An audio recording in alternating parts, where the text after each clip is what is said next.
yang namanya civic space itu diperebutkan nih, nggak pernah selesai. Selalu ada kontestasi. Kontestasi utama adalah antara negara dengan masyarakat. Sekarang negara menggunakan cara-cara yang teknokratis, yang legally nampak benar. Kalau soal represinya sama aja kayaknya negara itu nggak begitu suka dengan masyarakat yang terlalu rewel.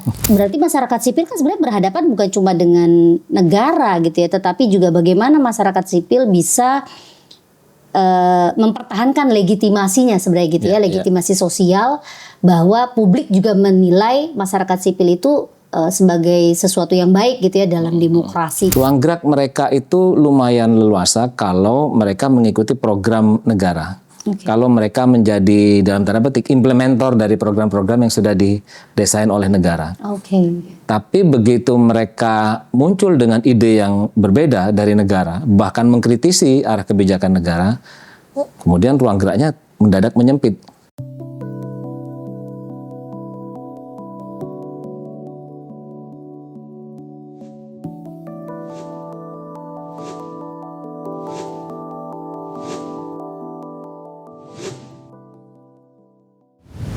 Halo semuanya, kita ketemu lagi di Polsai Talks UI, podcast obrolan ilmu politik bersama akademisi dan praktisi.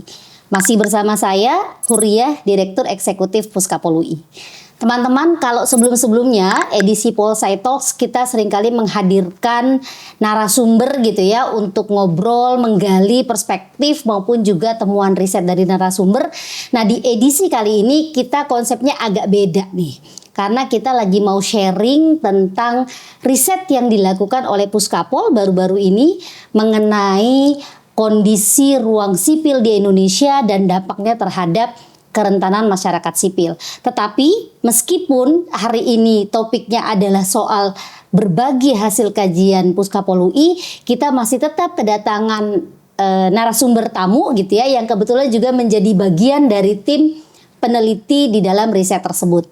Tidak lain dan tidak bukan, saya sudah menghadirkan Mas Abdul Ghaffar Karim. Selamat datang Mas Ghaffar. Terima kasih, sudah boleh mampir. Kayaknya jadi tamu tetapnya Puskapol UI nih, kalau urusannya riset sama proyek ya Mas. Boleh. Oke Mas Ghaffar, ini kan kita mau ngobrol-ngobrol nih ya. Kita baru menyelesaikan satu riset ya soal civic space gitu ya, dan Mas Ghaffar juga tergabung di dalam tim penelitinya nih gitu. Kan waktu itu kita ada beberapa temuan risetnya menarik tuh Mas tuh. Dari awal kita bagaimana mengakses soal kondisi ruang sipil di Indonesia secara umum, bagaimana kita melihat pola-pola penyempitan ruang sipil yang dilakukan oleh negara gitu ya. Kemudian juga bahkan kita melihat sebenarnya implikasi lebih jauh kepada masyarakat sipil. Saya ingat kalau nggak salah di obrolan kita beberapa waktu lalu ya, sebelum pemilu 2024 kan kita juga sebenarnya ngomongin tentang kondisi masyarakat sipil. Nah, sekarang kita obrolin lagi nih Mas hasil risetnya nih Mas. Mungkin soal kondisi umum dulu ya Mas ya, temuan riset kita. Iya, mengingatkan juga bahwa riset kita kan berangkat dari dua premis nih. Itu yang kita uji dan nanti kita bisa lihat datanya dari dua premis itu. Premis pertama adalah bahwa yang namanya civic space itu diperebutkan nih, nggak pernah selesai. Selalu ada kontestasi. Kontestasi utama adalah antara negara dengan masyarakat. Bahkan kadang-kadang antara elemen di dalam negara, karena misalnya ego sektoral dan seterusnya, itu juga terjadi perebutan kendali ini atas civic space. Tapi juga antara masyarakat ada juga kontestasi. Itu yang pertama, bahwa ruang sipil itu dikontestasikan, tidak selesai. Yang kedua, kita juga berpegang pada premis bahwa organisasi masyarakat sipil yang kuat itu adalah yang punya akar di masyarakat, yang punya relevansi dengan kepentingan masyarakat luas. Itu yang kemudian kita uji dan kita gunakan untuk menakar data, melihat dan menentukan hasil temuan lah kira-kira. Gitu. Nah, coba kan sebenarnya kalau yang kita ngomongin premis yang pertama ya Mas ya. Kalau kondisinya zaman Orde Baru gitu ya, itu kan kelihatan sekali ya. Ada upaya kooptasi gitu ya dari negara, tetapi masyarakat sipil juga berusaha untuk mempertahankan ruang sipil dari kendali negara. Dengan kondisi kita sekarang nih, emang sebenarnya sama gitu ya? Masih tetap ada kontestasi atau memang ada interaksi lain yang tidak melulu kontestasi? Kontestasinya tetap ya, dalam arti negara dan masyarakat itu tidak pernah bersetuju nih, tidak pernah bersepakat public space-nya seperti apa. Ini kan soal mana yang lebih dominan aja. Kuat-kuatan ini, apakah negara yang bisa mendefinisikan, apakah masyarakat yang mendefinisikan. Zaman Orde Baru tentu saja negara sangat kuat. Negara itu omnipoten, punya segala power untuk menentukan inilah limit civic space-nya. Bahkan negara tidak ragu-ragu menggunakan kekuatan militer, menggunakan tangan hukum untuk membungkam begitu ya civil society agar efektif begitu. Tapi sekarang kondisinya tidak jauh-jauh berbeda, cuma minus kekerasan aja gitu ya, negara menguranginya kekerasan. Kita ingat bahwa fase ketika masyarakat sipil cukup punya daya tawar terhadap civic space kan cuma di awal-awal reformasi itu. Setelah itu balik lagi negara menggunakan cara yang sedikit berbeda dari negara di zaman Orde Baru untuk menentukan ini, limitnya civic space itu seperti apa. Oke. Soal kekerasan. Kalau zaman Orde Baru kan memang kelihatan sekali ya, kecenderungan negara untuk menggunakan cara-cara kekerasan gitu ya. Tapi kan kalau hari ini kita lihat misalnya ada banyak juga nih represi gitu ya, tindakan represi yang dilakukan negara gitu ya. Terutama kalau kita bicara misalnya isu land grabbing gitu ya, atau isu misalnya konflik lingkungan lah. Itu yang paling kerasa sekarang gitu ya. Sumber daya gitu ya, ketika ada konflik sumber daya. Proyek-proyek strategis pemerintah gitu kan, itu kan sebenarnya cara-caranya juga masih sama kan Mas ya? Masih sama, cuma dulu negara tidak punya hambatan ya, tidak perlu pakai tedeng aling-aling, mau tangkap aja begitu ya. Sekarang negara menggunakan cara-cara yang teknokratis, yang legally nampak benar begitu ketika menangkap atau menindak aktivis misalnya ya. Mereka gunakan cara-cara yang bisa dibuktikan secara hukum, pakai metode yang termasuk kasusnya Haris Azhar kira-kira begitu ya, kan. Kalau dulu kan nggak akan cara legal gitu ya, bertarungnya di cara-cara yang legal, cara-cara yang seolah-olah legal, dalam arti negara menggunakan jalur legal untuk membungkam aktivisme. Kalau dulu kan nggak, tangkap aja itu. Itu aja sih bedanya. Kalau soal represinya sama aja, kayaknya negara itu nggak begitu suka dengan masyarakat yang terlalu rewel. Nah ini menarik deh poinnya. Jadi teman-teman, di riset kita kemarin itu ternyata kita juga menemukan ya Mas, bahwa meskipun sekarang sudah eranya demokrasi gitu ya, tetapi cara pandang negara terhadap masyarakat sipil tuh ternyata juga nggak terlalu berubah ya Mas ya. Masih cenderung sama. Termasuk juga sebenarnya persepsi yang terbentuk di masyarakat. Ya masyarakat umum gitu ya terhadap masyarakat sipil gitu. Jadi berarti masyarakat sipil kan sebenarnya berhadapan bukan cuma dengan negara gitu ya, tetapi juga bagaimana masyarakat sipil bisa mempertahankan legitimasinya sebenarnya gitu ya, legitimasi sosial, bahwa publik juga menilai masyarakat sipil itu sebagai sesuatu yang baik gitu ya dalam demokrasi gitu Mas. Nah itu gimana tuh Mas? Iya betul, dan ini sangat terkait dengan dua hal. Yang pertama adalah soal rezim pemanaan, dan yang kedua dengan klaim representasi. Nah soal pemanaan ini kan menarik, karena apa sih civil society? Dalam relasi kuasa kita itu tidak selalu disepakati nih maknanya. Bagaimana civil society memainkan perannya itu tidak ada kesepakatan. Bagi penguasa, civil society cuma noises aja nih yang harus di-cancel. Sementara bagi masyarakat juga belum tentu sebuah organisasi masyarakat sipil, kalau kita berbicara soal organisasinya, itu punya tempat yang tepat dalam relasi kuasa yang mereka pahami. Jadi makna civil society sendiri itu masih tidak disepakati. Yang kedua soal klaim representasi. Nah, banyak sekali CSO yang tadi kalau kita berbicara soal premis kedua, itu tidak cukup punya akar yang kuat di masyarakat, karena mereka tidak cukup clear merepresentasikan kepentingan yang real di masyarakat. Isu masyarakat itu misalkan sampah, mudah sekali kalau ada CSO menggarap isu sampah, karena itu sesuai dengan kebutuhan masyarakat. Atau misalnya soal kesehatan, kesehatan ibu dan anak, atau kesehatan reproduksi, itu mudah nih akarnya nih ke bawah. Karena masyarakat punya kepentingan itu, atau air bersih, atau apapun ya yang terkait dengan kepentingan masyarakat. Tapi kalau terkait dengan pengawasan anggaran negara, itu masyarakat tidak cukup banyak yang merasa ini perlu dilakukan nih pengawasannya. Sehingga CSO kadang-kadang tidak cukup mampu mengklaim representasi mereka di masyarakat. Nah, karena itu mudah sekali bagi negara untuk kemudian memain-mainkan kerentanan semacam ini. Termasuk mendelegitimasi masyarakat sipil ya. Termasuk mendelegitimasi masyarakat sipil dan organisasi masyarakat sipil. Mengesankan bahwa LSM atau NGO itu adalah organisasi yang tidak jelas tujuannya begitu. Masalahnya di banyak praktek ya, terutama di daerah-daerah, memang betul begitu. Banyak LSM yang ya cuma menjadi stepping stone bagi beberapa orang untuk menuju ke partai politik. Ketika belum dapat ruang di parpol, ya udah menjadi aktivis di LSM, agendanya tidak cukup jelas. Ya di daerah cukup banyak itu, satu orang punya banyak NGO. Di pemberitaan namanya NGO isinya hanya satu orang. NGO isinya satu orang, dan tidak cuma satu NGO loh, banyak ini. LSM apa orangnya sama, lu lagi. Akhirnya negara mudah saja mendelegitimasi mereka. Isunya kan begitu. Berarti sebenarnya memang problem klaim representasi ini bukan hanya problem partai politik, politisi gitu ya, lembaga legislatif. Karena kan selama ini kan kalau kita sering ngomong wakil rakyat gitu ya, atau yang mewakili kepentingan rakyat, kan selama ini jari telunjuk kita kan seringkali menuding ke partai politik gitu ya, atau ke DPR dan seterusnya gitu ya.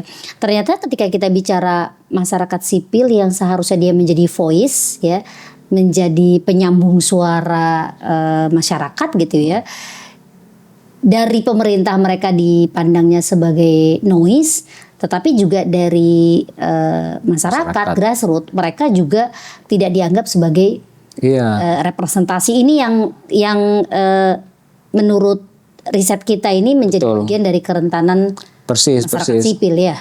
Karena beda kan misalkan dengan organisasi masyarakat yang udah besar kayak NU dan Muhammadiyah. Udah jelas nih akarnya nih. Ini pakai bawa-bawa ya. Bawa-bawa NU Muhammadiyah. Iya. Jadi kalau mau dapat tambang juga jelas. Makanya bisa dapat tambang. Kalau NGO kan asing. Sebenarnya sama seperti DPRD ya. Ini kan asing ya. Struktur asing nih. Parpol juga struktur asing bagi masyarakat. Ini adalah lembaga yang belakangan aja baru pada muncul. DPRD dulu ada tapi kan tidak bermakna. Karena kita sering dengar istilah mereka cuma menjadi rubber stamp-nya kekuasaan. Maknanya ke masyarakat nggak ada. Sekarang ketika berusaha mengklaim representasi, mereka masih agak gelagapan nih. Udah 20 sekian tahun ini berjalan. Kalau kata orang Jawa udah likuran tahun nih berjalan. Tetap aja tidak tuntas ini membangun akar. Parpol juga begitu. Tidak sempat betul-betul settle. Tiap sebentar kita ganti nih komposisi kepartaian, ada muncul partai baru atau muncul rekomposisi di kepartaian, sehingga rakyat tidak segera settle nih, saya mau menempelkan diri dan kepentingan saya kepada parpol yang mana. Jadi soal klaim representasi, kesulitannya parpol kira-kira seperti itu. Tapi NGO sampai taraf tertentu juga sama asingnya nih dengan masyarakat. Di masa Orde Baru kan tidak ada yang namanya LSM, itu kan tidak legal begitu, tidak diizinkan. Kita tahu ada state corporatism di masa Orde Baru. Negara hanya mengizinkan satu saluran bagi setiap afiliasi atau setiap kepentingan. Ada HKTI, ada HNSI, ada apalah segala macam ya. Sehingga ketika muncul banyak NGO baru, mereka struggle utamanya adalah saya ini akan berakar di mana dan punya representasi terhadap atas apa begitu. Dan ini struggle betul kalau dari hasil temuan riset kita. Ini yang membuat mereka rentan kan gitu. Nah, sama satu lagi kan Mas ya, riset kita ini kan juga menyoal sebenarnya tentang tantangan yang dihadapi oleh masyarakat sipil gitu ya. Artinya ketika kemudian mereka punya persoalan representasi, mereka juga dipersepsikan secara negatif gitu ya oleh masyarakat gitu. Ketika mereka mengambil strategi untuk engage dengan negara. Kan saya ingat ya misalnya di kajian-kajian awal reformasi itu kan salah satu kritik terhadap masyarakat sipil karena masyarakat sipil terlalu menarik jarak dari negara gitu ya. Jadi rekomendasinya adalah harus dibangun state engagement gitu ya. Dan itu memang kalau kita lihat kan fenomenanya sekarang kan lumayan sering sekali gitu ya kita lihat. state engagement, baik itu secara individual misalnya atau secara organisasi. Tapi apakah itu berdampak positif misalnya terhadap keberlanjutan masyarakat sipil, atau justru malah sebaliknya yang tadi Mas Gafar bilang, justru malah menghasilkan kerentanan terhadap masyarakat sipil?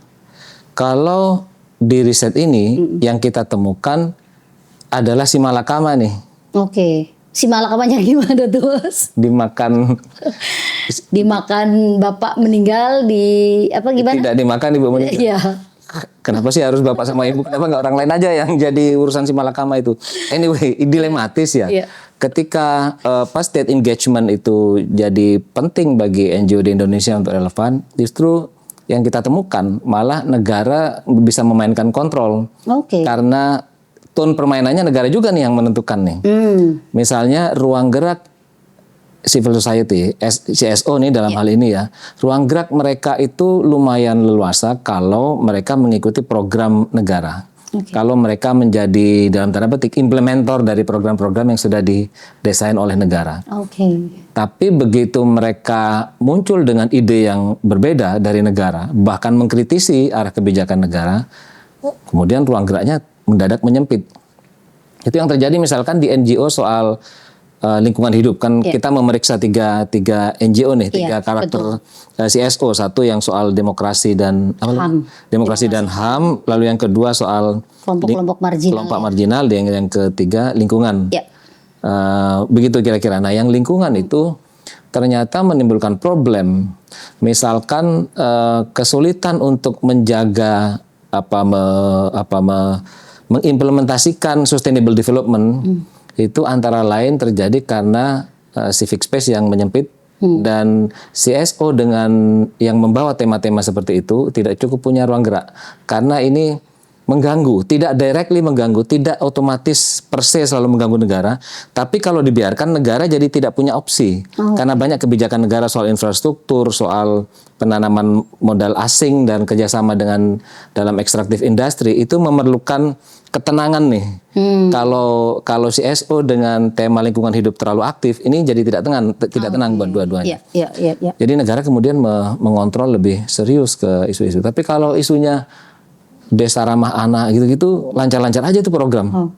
Karena negara sudah punya slot programnya dan CSO menerapkan. Berarti selama sejalan dengan kepentingan dan kebijakan negara, memang negara punya willingness ya negara punya willingness ya untuk melibatkan sebagai implementer. Karena memudahkan negara juga untuk menjangkau masyarakat yang tidak selalu bisa dilakukan oleh negara. Nah ini kan menarik ya soal pelibatan itu sebenarnya kan membantu negara ya menjangkau masyarakat. Padahal kita tahu negara itu kan sebenarnya tangan kekuasaan negara tuh panjang sekali gitu ya, harusnya bisa menjangkau semuanya gitu. Tapi tangan panjang. Tapi justru begitu urusannya implementasi program, mereka butuh bantuan masyarakat sipil gitu. Betul. Yang terutama yang bekerja di level grassroots gitu ya. Nah, kalau kondisi yang seperti ini kalau kita lihat lagi ya, secara umum kan berbagai indeks demokrasi kan bilang ruang demokrasi menyempit, ada pola-pola penyempitan yang dilakukan oleh negara, dan itu merugikan masyarakat sipil. Ruang yang kita lihat sekarang ini, apakah memang menjadi ruang yang cukup worth it gitu ya, untuk dimasuki oleh masyarakat sipil, atau sebenarnya itu nggak terlalu menguntungkan ya buat masyarakat sipil? Kalau tadi ya problemnya adalah ya kalau negara merasa ini merugikan, negara kontrol. Kalau negara merasa diuntungkan atau butuh dengan kehadiran masyarakat sipil, negara libatkan. Kayaknya nggak ada deh pertanyaan itu di riset. Ini pertanyaan tambahan. Pertanyaan tambahan, karena kan ada refleksinya dong. Tidak otomatis untung atau rugi ya, akhirnya kan tergantung cara CSO bersiasat. Nah itu baru kayaknya ada di riset kita tuh soal siasat. Soal strategi kan, artinya kan dengan ruang yang seperti ini kan masyarakat sipil kan juga tetap berstrategi. Kan? Mereka berstrategi bersiasat. Strategi yang diambil gitu misalnya oleh masyarakat. Apa aja tuh ya strateginya, saya jadi lupa. Ingat nggak? Ada kan beberapa ya, contoh misalnya, nih satu hal yang menarik juga nih Mas yang kita temukan kan, ada problem misalnya soal pendanaan ya, problem pendanaan yang dihadapi oleh masyarakat sipil gitu ya. Bagaimana menyiasati gitu ya, menyiasati masalah pendanaan. Apalagi kita tahu bantuan dari donor-donor gitu ya, lembaga donor itu kan juga sekarang semakin sulit kan sebenarnya kan, semakin terbatas. Betul itu gitu kita dapat temuan itu ya. Bagaimana mereka menyiasati itu gitu ya. Jadi negara sebenarnya bisa jadi source juga kan untuk sumber pendanaan bagi masyarakat sipil gitu ya. Atau pola lain yang juga dilakukan misalnya ketika ada kebijakan yang melarang gitu ya, membatasi ruang gerak masyarakat sipil untuk bekerja di isu tertentu. Contoh ingat ya, waktu itu kan kita bicara soal Papua ya kan. Betul. Itu juga bisa disiasati kan. Di programnya mungkin nggak ada gitu ya. Pemerintah katanya sangat ketat sekarang soal isu Papua. Yang sudah menandatangani MOU. MOU gitu ya. Itu kan ada larangan tuh. Karena sekarang ternyata saya juga baru tahu nih Mas dari riset kita itu, ketika sebuah organisasi intermediary gitu ya atau donor misalnya sudah punya MOU dengan pemerintah, dan MOU itu ternyata levelnya juga beda-beda. Bisa saja MOU-nya dengan Kemendagri atau MOU-nya misalnya dengan kementerian lain gitu ya. Sektoral gitu. Nah, mereka ternyata terikat sampai untuk urusan mereka misalnya mau ngasih bantuan ya ke NGO lokal gitu ya, atau ke komunitas lokal, di screening juga ternyata gitu ya, dari mulai proposalnya, siapa yang berhak dapat, program apa yang harus dilakukan gitu ya. Jadi itu kan kerasa sekali tuh. Dan itu kan mengejutkan ya, waktu kita wawancara dengan mereka, kita tidak nyangka ini era tahun berapa sih ini gitu ya. Karena kok sampai urusan screening proposal. Kita mengira udah bebas tuh zaman sekarang. Betul. Tapi ternyata masyarakat sipil tetap menemukan caranya sendiri gitu untuk ya. bersiasat. Entah itu tadi ya, under disguise gitu ya. Mungkin programnya namanya X gitu ya, tetapi sebenarnya ada ruang yang bisa disiasati gitu. Menyiasati. Pura-pura patuh tapi sebenarnya membangkang. Khas banget itu. Nah, tapi saya juga ingat Mas, ini kan juga sebenarnya salah satu temuan riset kita ya. Keberlanjutan dan ketahanan masyarakat sipil itu kan ditentukan sekali dengan kemampuan mereka menciptakan ruang-ruang baru. Gitu. Jadi bukan hanya mempertahankan ruang sipil yang ada, tetapi menciptakan ruang-ruang baru itu. Nah, Mas Gafar, satu lagi yang saya juga ingat, ini kan soal implikasinya ya. Riset kita kan nggak cuma sekedar melihat seperti apa sih kondisi ruang sipil, bagaimana dampaknya gitu ya. Nah, tetapi implikasi lebih jauh dengan kondisi yang ada sekarang ini gitu ya.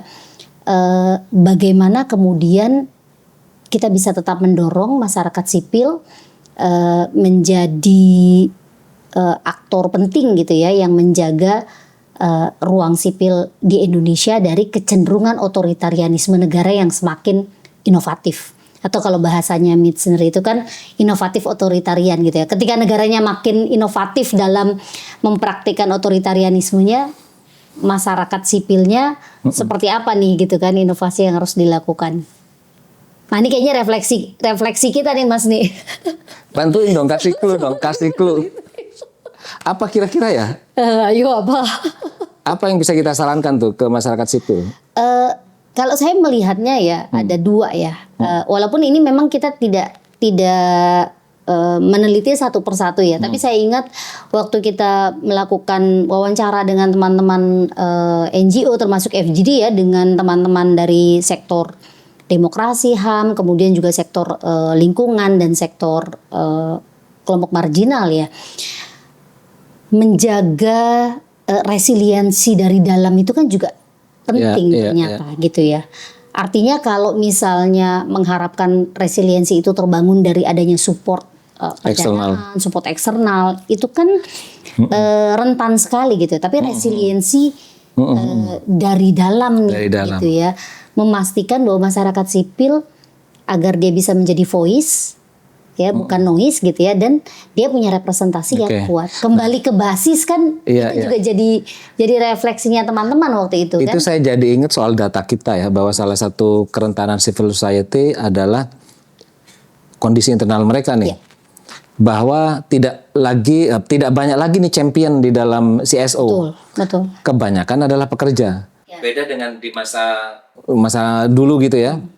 Dalam transisi dari otoritarianisme, apalagi di masa pemerintahan diktator ya, Orde Baru, NGO isinya adalah aktivis. NGO itu isinya adalah dalam tanda petik orang yang punya ideologi kuat atas sebuah isu dan mereka pejuang, bukan cuma pekerja. Sekarang NGO itu ya untuk sebagian adalah tempat kerja ya, itu kantor begitu bagi banyak orang. Bahkan ada yang menganggap itu kantor terakhir kan, bukan kantor terakhir tapi ya pilihan terakhir lah gitu kan. Nggak bisa kerja di bank, kerja di NGO. Iya. Nah, ini ternyata kita menemukan ini faktor yang menyebabkan kerentanan di dalam. Tidak adanya championship yang kuat di dalam tubuh banyak CSO itu sangat mengganggu. Sehingga salah satu refleksi yang kita buat adalah ini harus diperbaiki nih. Championship ideological grip gitu ya kira-kira ya, itu harus diperkuat. Jadi NGO harus merekrut orang dengan ideologi yang sejalan dengan visi organisasi mereka. Tidak hanya orang yang bekerja untuk dibayar begitu. Tidak hanya hal-hal teknis. Memang teknis ini sangat penting. Misalnya komunikasi publik, memproduksi konten, itu yang penting sekali untuk era sekarang. Itu memerlukan orang yang profesional. Tapi akan lebih baik lagi kalau profesionalnya itu disertai dengan ideologi yang juga kuat begitu. Mungkin itu salah satu refleksi yang saya ingat itu. Problem ideologi. Jadi masalah less ideological organization itu ternyata bukan cuma problemnya problemnya partai politik. Masyarakat sipil juga menghadapi problem yang sama. Nah, ini teman-teman ya. Jadi sebenarnya ya dari riset kita, hal yang awalnya mungkin tidak terlalu kita pikirkan gitu ya. Ketika kita menganalisis partai politik ya, bahwa partai ini punya problem menjadi semakin less ideological, pragmatis. Partai itu menjadi semakin pragmatis, partai itu kemudian juga semakin rendah gitu ya representasinya. Ternyata masyarakat sipil organisasi masyarakat sipil juga menghadapi problem-problem yang sama gitu ya. Dan ini kayaknya jadi catatan penting kalau kita mau mendorong demokrasi gitu ya ke depannya, kita mau atau kita masih meyakini ya bahwa masyarakat sipil itu menjadi agen penting di dalam menjaga ruang demokrasi. Problem-problem internalnya masyarakat sipil harus diberesin gitu. Itu kayaknya jadi catatan kita. Makasih banyak Mas Gafar sharingnya. Nah teman-teman, kalau teman-teman tertarik untuk membaca laporan utuh riset kami, nanti bisa cek di websitenya Puskapol UI. Kita sudah upload di situ laporannya. Nanti bisa diunduh. Dan teman-teman juga bisa share gitu ya laporan hasil riset ini. Mudah-mudahan riset kami juga bisa memberikan manfaat ya dan rekomendasi untuk penguatan masyarakat sipil di Indonesia ke depannya. Makasih banyak Mas Gafar sudah mampir ke Puskapol UI. Senang hati. Jadi masih panjang kan nih waktunya di Jakarta? Enggak, lama lagi harus balik. Oh ternyata habis ini Mas Gafar udah harus balik. Makasih banyak ya Mas Gafar. Sama-sama. Senang bertemu dan kita ketemu lagi di episode berikutnya. Salam.